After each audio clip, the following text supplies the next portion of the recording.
No, imagine if this is like a professional, like I got with Sam to do it with me or something. Like, hey, best we can meet me at the school. Okay. Yeah. Take 3. Take 3. Sorry, I just had to clear my throat. Okay.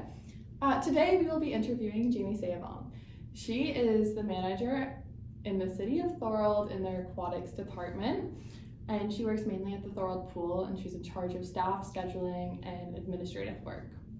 And she was also a part-time manager at Fallsview Water Park for a couple years. Jamie was put into a managerial role at a very young age and has managed to excel in it. Over the summer, she was my manager, and I was able to watch her deal with conflicts and issues at firsthand with ease. She has been in the aquatic industry for over 10 years and has been able to swiftly climb the ladder up to a managerial position quickly. As she has been in the industry for so long, she has had her own experiences with managers and management styles and has found a way to maintain a professional yet accepting work environment. So we'll be asking Jamie a couple questions today about her experience as a manager. So first, can you provide an overview of your role and responsibilities as a manager? Yeah, so my role consists of hiring, trainings, and leading a team. So with hiring, I set out ads for people to apply to, and then I go through resumes, pick the candidates or applicants that I feel would fit well within our team, and then we go through a hiring process, and then after that comes with staff trainings. So there's different divisions within the aquatics world. So we have our supervisors, our instructors, and our lifeguards. So each division will have their own separate training with their roles and responsibilities laid out for them. And then as well as big group trainings as we work as a team. And part of my job also consists of making sure that my staff are doing what they need to do. Overseeing. Yeah, absolutely. Yeah. And just ensuring that they are following protocols, which makes my job easier as their manager. As well as disciplining when needed. Yeah. Yeah, so if we're gonna look into that, we kind of want to break that down a little bit. Sure. So since you mentioned that you're the hiring manager as well, what do you look for when you're hiring employees? I like to choose applicants that are newer to lifeguarding. I know that it is harder nowadays to get a job without having any experience.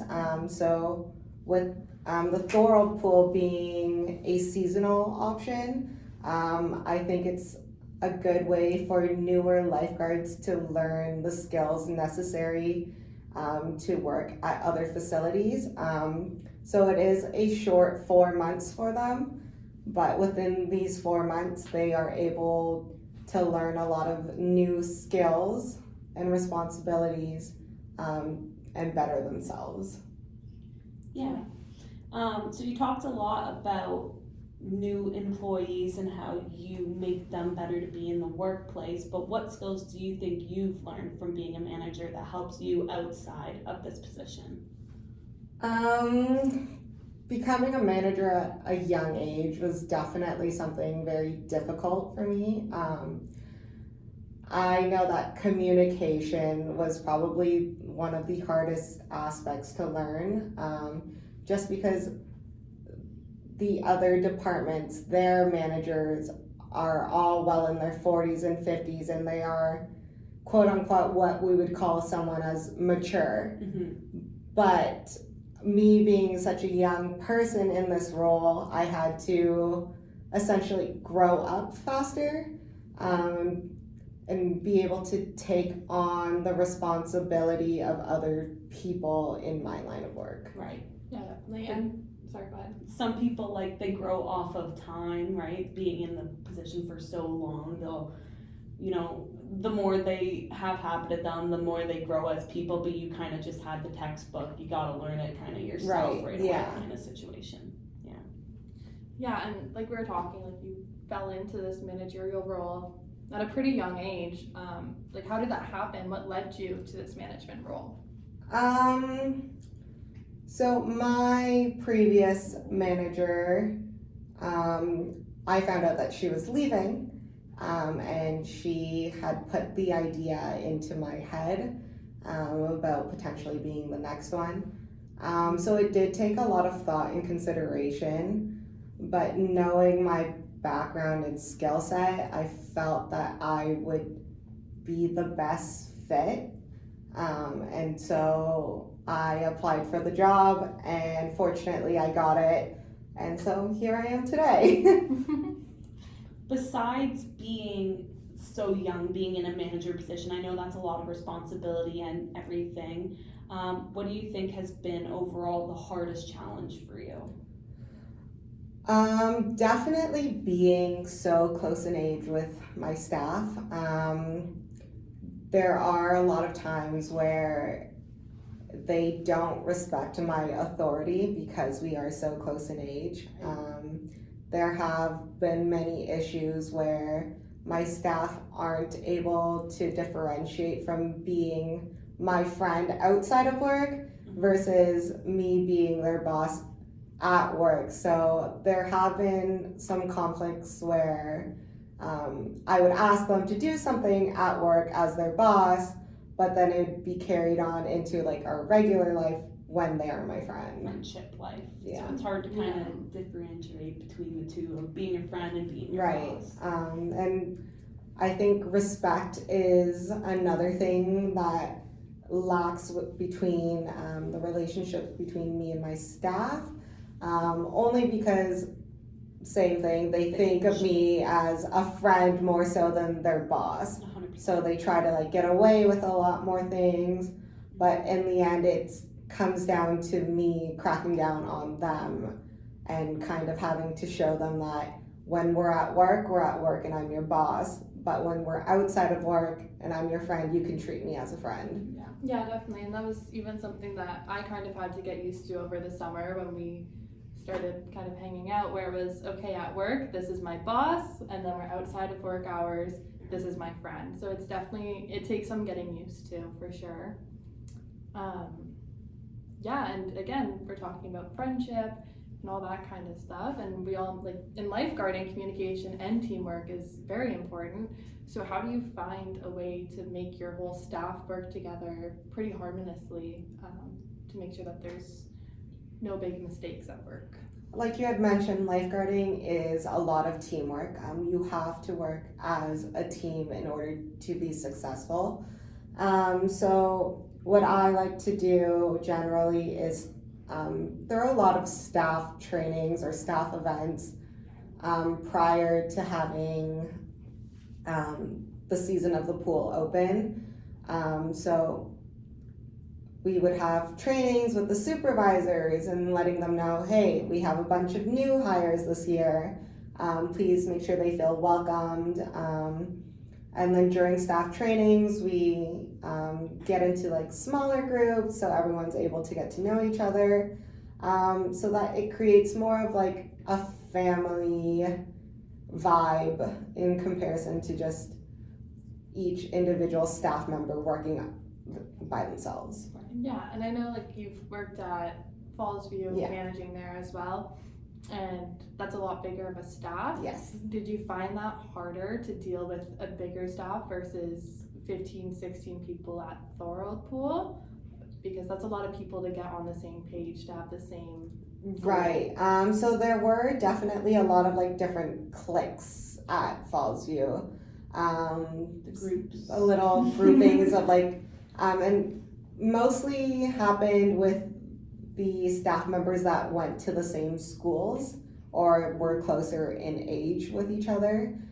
So I noticed that the older staff members would not approach or even look at the younger staff members and vice versa. So we've thrown a lot of staff events just to make sure that everyone is able to mingle together, as well as like putting them into positions.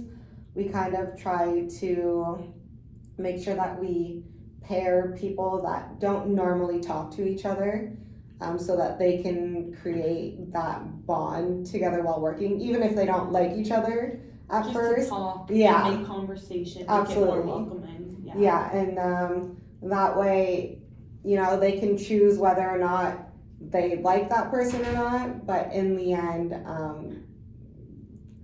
they were trying. Yeah. And we've done our due diligence to be able to put them together and try to make this more of like a team aspect.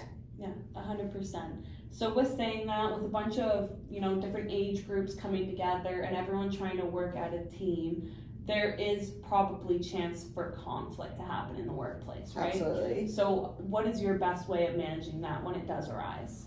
I like to look at the person first, to see how they are and how they would react.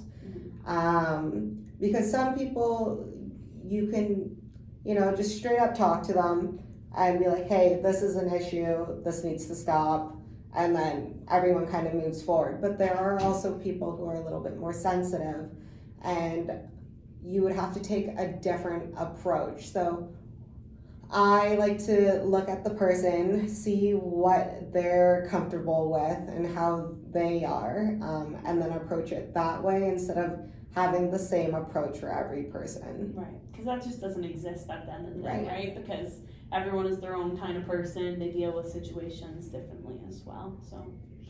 Yeah, and I think we just have one last question Yeah, for you. absolutely. How would you best describe your managerial type?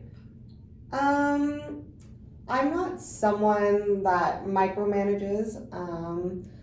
I really trust my staff and make sure that they know what they're doing. They know that what their roles and responsibilities are during their shift. And if discipline is needed, then disciplinary action would be taken, or reminders a lot of the time. But for majority of it, I like to say that I'm pretty easy to get along with, and my staff members aren't afraid to approach me if they need something, or if they have an issue, which would be addressed situationally. Yeah, for sure. Well, thank you so much for taking the time out of your day to answer our I feel like we have questions for learned a us. lot today for sure. Yeah, definitely. I think you've provided some really good insight into the world of management. So thank you for that. No worries. Fucking cheers! I think we're done. I think we slayed that. What do you think, Jamie? How do You're you think we did? You're welcome.